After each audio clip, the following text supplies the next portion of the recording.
Et c'est Nicolas Chéron qui est à présent à mes côtés en plateau pour poursuivre cette discussion sur le plan du marché, bien sûr, stratégiste chez Zone Bourse. Bonjour Nicolas. Bonjour. Merci d'être là, ravi de vous retrouver. Analyse de la séquence de correction avec vous, avec cette sous-question un peu binaire. Est-ce que la correction ne fait que commencer ou est-ce qu'elle est déjà en train de se terminer? La correction a commencé il y a très longtemps, mon cher Grégoire. Et on va aller chercher la catégorie la plus spéculative des spéculatives, les mêmes stocks, il y a pratiquement un an maintenant. À ce moment-là, c'était l'euphorie, c'était le post-Covid, on avait des liquidités au maximum et puis énormément de nouveaux entrants en bourse. Et en fait, les acteurs, à ce moment-là, les spéculateurs et notamment les nouveaux entrants, sont allés sur les actifs les plus volatiles qui soient, les cryptos bien évidemment, et puis les mêmes stocks à ce moment-là, donc premier trimestre, deuxième trimestre. GameStop avait été l'emblème, donc même stock, c'est les actions virales avec les effets réseau sur Reddit ou sur d'autres forums. C'est des boîtes qui ne valent rien, oui, qui sont sorties du bois parce que certains gérants étaient vendeurs dessus, les pressurisaient, et que on a eu pour la première fois Main Street qui s'est rebiffé contre Wall Street en disant mais attendez, nous sur Reddit on est des millions. On peut aller engendrer des short squeeze, donc des rachats de positions vendeuses pour libérer un peu ces actions dans une volonté de dire, bah voilà, vous êtes en train d'écraser une compagnie qui va déjà mal, c'est pas très c'est pas très sympa, ça faisait un peu Robin des Bois. C'était GameStop, donc la maison mère de Micromania qu'on connaît en France, c'était AMC, grande chaîne de cinéma aux États-Unis. Donc, qui vend encore des jeux vidéo dans des magasins, Grégoire. C'est... Moi qui joue depuis oui, bien sûr, non, j'entends bien. Donc voilà, l'époque des meme-stops, c'était vraiment la cristallisation d'une ultra-spéculation. Pour vous, ce pic d'exubérance a été atteint, donc en fait, vous dites au premier trimestre 2021. Premier trimestre 2021, on a eu, à ce moment-là, donc c'était avril, donc tout début du deuxième trimestre aussi, le pic sur le Bitcoin, à 65 000 $. Qu'on a retrouvé, donc on est redescendu de 50%, rappelons-le, donc cet été, l'été dernier. Puis on est remonté sur un nouveau record historique à 69 000 $. Et là, même chose, pour moi, le fait que la capitalisation totale des crypto-monnaies n'arrive pas à dépasser, je crois, c'est 2500 milliards, 3000 milliards de maximum. On était là aussi dans la recherche de spéculation, de performance rapide, presque facile. Et on a vu un temps d'arrêt se mettre en place aussi sur les crypto-monnaies qui ont fait un point haut en octobre dernier, qui depuis ont perdu 50%. La dernière fois qu'on s'est vu, en décembre, quand on a fait le point sur l'année écoulée en 2021, en fait on s'est rendu compte que si on regardait la capitalisation boursière mondiale en 2021, elle n'avait pas bougé d'un iota. C'est-à-dire que ex-USA, il se passait pas grand-chose. C'est les USA, en fait, qui caracolaient en tête et qui tiraient toute la performance. Et en plus, on avait vu qu'on était dans de l'hyperconcentration, puisque c'était 5 titres qui tiraient un indice, qui tiraient les autres indices, qui tiraient la planète. Voilà. Et je dirais que sur ce dernier pan le plus solide du marché, en ce début d'année, on s'est dit, en fait, il n'est pas indestructible. Et en cas d'ajustement de taux, vous venez de parler à l'instant, effectivement, quand même d'un ajustement assez costaud, entre 2021, où on n'envisageait pas de hausse de taux, et 2022, où on en voit 6 ou 7.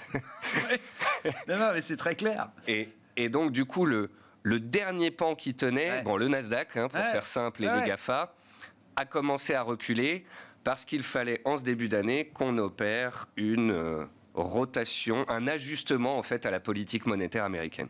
Voilà. Alors, ce qu'il y a, c'est que ça peut paraître, un peu violent, parce qu'on a tout vu baisser. On a vu les mêmes stocks se faire ratatiner après un an de baisse. On a vu le Bitcoin casser les 40 000 $ et lâcher. On a vu les GAFA également consolider, les valeurs de croissance qui ne gagnent pas d'argent aux États-Unis. Alors, le chiffre, c'est 42% des actions du Nasdaq perdent plus de 50% depuis leur top de l'année dernière.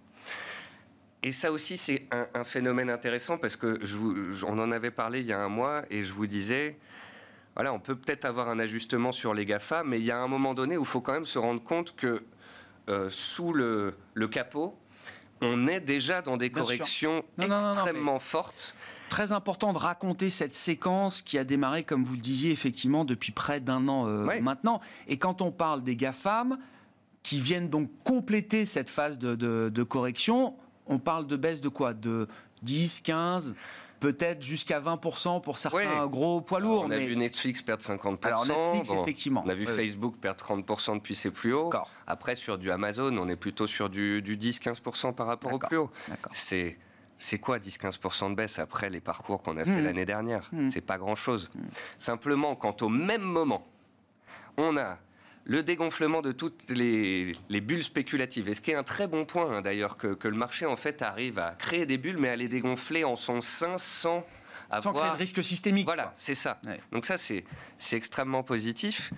Et donc, en début d'année, on a tout eu. Déjà, on a eu le fait qu'on avait gagné 30% l'année d'avant, donc on avait besoin de faire une correction. Forcément, plus on monte avant, plus la correction peut paraître appuyée. En plus de ça, on a la Fed qui a changé un peu de ton. Donc, dès le début de l'année, on est le 3 ou le 4 janvier, tout le monde se réveille un matin et se dit « Oula, vent de face. Qu'est-ce qui se passe ?» Va falloir alléger sur les marchés. On a la Russie, qui depuis une semaine vient en plus plomber l'ambiance. Donc, ça faisait beaucoup de choses. Ça engendrait beaucoup de volatilité, beaucoup de volume, beaucoup de rotation et on va dire des débutants, on va dire des traders qui ont débuté après le Covid. Nouvelle génération d'investisseurs particuliers, bien sûr. L'année dernière, ils ont acheté du SQR, du Téléperformance, du Swatec. Ils ont fait des performances pratiquement à 3 chiffres sur certains dossiers. Mais le fait que ces dossiers qui ont fait des performances à 3 chiffres perdent 20-30%, là, ça leur fait tout drôle. Alors, ce qu'il y a, c'est que quand on dézoome et qu'on regarde sur des unités de temps longues, en fait, ces corrections étaient somme toute légitimes et pas si méchantes que ça. D'autant plus que si on part du principe que vous étiez déjà à l'achat l'année dernière, vous rendez une partie de vos gains. Puis il y a toujours ce biais psychologique qui fait qu'on est toujours beaucoup plus sensible aux pertes qu'aux gains, par exemple. C'est très rigolo parce que toute la fin de l'année passée, on discute avec des gérants, tout le monde dit si on pouvait retourner à 6700, ce serait génial. Bien sûr. Lundi, on est à 6700. Et là, tout le monde dit, oula, c'est la fin du monde. C'est la fin du monde. Donc et on va de plus en plus dans des marchés comme ça, c'est-à-dire des marchés rapides et des marchés violents, avec de plus en plus de retail, mais aussi de plus en plus de produits à effet de levier qui font qu'on extrapole chaque mouvement et les mouvements peuvent devenir violents. Une fois qu'on a pris cette perspective et qu'on a raconté cette séquence comme vous le faites, Nicolas, est-ce que le marché est plus sain désormais? Beaucoup plus, je le pense. Prêt à affronter une réserve fédérale américaine qui va monter ses taux cette année? Alors historiquement, des hausses de taux sont possibles avec une hausse du marché action. Simplement, lorsqu'on annonce qu'il va y avoir bien plus de hausses de taux que zéro, ou que prévu, eh bien, il y a cet ajustement qui se met en place. Mais c'était assez positif, parce qu'en fait, c'était un système de vase communicant. Regardons le CAC. C'est l'indice parfait pour montrer ça. Le CAC, il est à -2 depuis le début de l'année. En fait, on a les financières qui ont explosé, l'énergie qui s'est repris, des cycliques automobiles qui se sont dit bon, ça y est, on est sorti de l'ornière, ça va se reprendre, et puis toutes les valeurs de croissance et le luxe Oui, parce que derrière ce -2, c'est ça qui est impressionnant, c'est que c'est déjà des écarts de +10, -10, voire +20, -20 sur des grandes capitalisations boursières. Oui. Ça, c'est le monde d'aujourd'hui, les courtiers, les produits de bourse, et puis peut-être là un petit trou d'air sur les... Enfin, pas un trou d'air sur les volumes, parce qu'on a eu des volumes historiques échangés sur le Nasdaq en début de semaine. Mais pour revenir sur ce qu'on disait tout à l'heure, est-ce que c'est le début de la fin ou la fin d'une correction légitime qui dure déjà depuis un bout de temps? Pour le moment... Sauf faute de quart. Oui, toutes choses égales par ailleurs, bien sûr. Sauf Russie qui en vain la Russie. Alors, concernant la Russie et l'Ukraine, au moins que ce soit dit dans cette émission, je sais que je ne sais pas. Hein. Oui. Non, mais c'est pour ça que c'est un sujet que je mets à peine sur la table. Bon, le marché ne le price pas. Pour ceux qui veulent en parler, mais parce qu'on part du principe que ça ne peut pas se passer. Voilà. Sinon, on a un marché américain qui a corrigé, c'est normal. Et alors, je suis plutôt satisfait parce que, cocorico, encore une fois, l'Europe surperforme. Ouais. Et dans l'Europe, le CAC surperforme. Ouais. Donc, nous, Français, sommes sur le bon pan du marché. Ouais. Un bon pan pour l'année passée et je pense un pan solide pour cette année. Et donc, quelles conclusions vous en tirez effectivement alors en termes de stratégie et d'intervention sur les marchés? Est-ce que dans la phase de tourmentée là, qu'on vient de vivre depuis le début de l'année, sans remonter jusqu'à février 2021, mais est-ce qu'il y a déjà, dans une logique de stock picking, puisque c'est aussi l'idée que ces marchés très disparates, cette forte dispersion de marché favorise la sélection titre par titre, est-ce qu'il y a déjà eu des interventions particulières? De notre part ? Bien sûr, oui, oui. Alors, nous, on a choisi l'option laisser retomber la poussière et ne rien faire. Ouais. Là où certains ont complètement changé de stratégie, etc. C'est une décision de gestion. Hein. Oui. Ne rien faire, c'est une décision de gestion. C'est très important de le dire. En fait, depuis 10 jours, j'ai vu des traders, des gérants essayer de faire des rotations, prendre des mouvements, etc. Tout le monde a perdu de l'argent depuis une semaine. On s'est fait balayer dans tous les sens, autant le dire. Je dirais que le plus tranquille, c'est celui qui fait du DCA, des achats mensuels programmés, du buy and hold, et qui s'est dit, tiens, il y a des promos, je vais pouvoir racheter des choses dans le creux un peu moins cher. Donc voilà, nous on est resté confiants, on s'est dit que l'environnement n'avait pas tant changé que ça. Après, je reviens sur ce que je vous ai dit en fin d'année dernière, là où on était pendant 18 mois sur un marché haussier, on est passé neutre. Voilà. Et ma vision de cette année, le mot que j'avais choisi pour désigner cette année, c'était erratique. On gagne 10%, on va trop haut, trop vite, trop fort, on a des valorisations qui deviennent trop élevées. Il y aura des murs de briques qui nous empêcheront, des plafonds de verre. Oui. Mais inversement, quand on perd 10-15%, quand on revient sur des gros supports, je pense à 6500, 6700 sur le 440, une zone très travaillée tout le long de l'année passée, c'est des zones de soutien majeur. Voilà, donc pour l'instant, on n'a pas entaché la dynamique de long terme. Pour l'instant, le CAC est toujours bien orienté à moyen terme.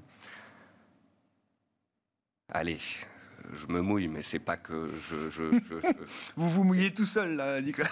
Allez-y. C'est juste que je serais pas étonné que le CAC retrouve ses plus hauts annuels lors du premier semestre. Je trouverais pas ça inconcevable, en fait. Ouais. On me dirait, voilà, dans 3 mois, le discours de la Fed a été bien digéré, les résultats sont exceptionnels, on s'attend toujours à une croissance forte cette année, puis en plus, on a eu un pic inflation entre les deux. On est à 7500. Je dirais, pourquoi pas ? C'est possible. Ça fait partie du champ des possibles, voire probable. Bon, on suivra ça avec attention et avec vous, évidemment, régulièrement dans l'émission. Merci beaucoup, Nicolas. Nicolas Chéran qui était avec nous en plateau pour cette édition de la mi-journée de Smart Bourse sur Bismart, stratégiste chez Zone Bourse. On se retrouve ce soir en direct à 17h sur Bismart.